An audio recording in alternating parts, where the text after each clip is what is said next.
Take it from cold water, let's put it in our hot water and see what happens.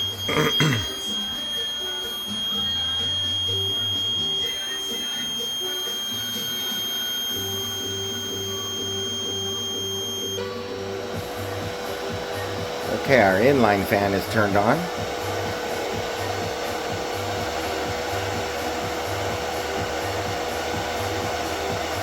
Our two exhaust fans have turned on.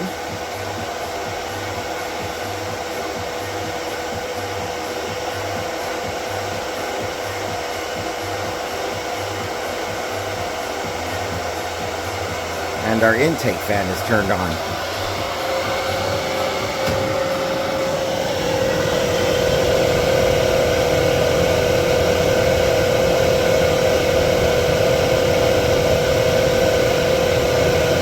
You can see we're getting our temperature readings.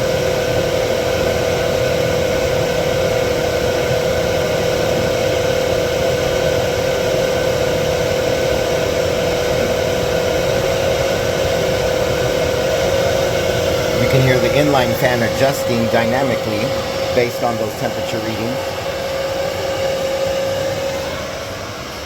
Let's pull our sensors out of the warm water and put them in the cold water and see what it gets.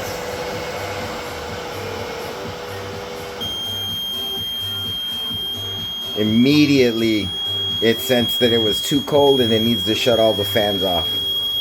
Alright, we're working with something here. Of course we're gonna have to fine tune the programming, but that's gonna be a whole lot of work to do. Just look how long this guy is.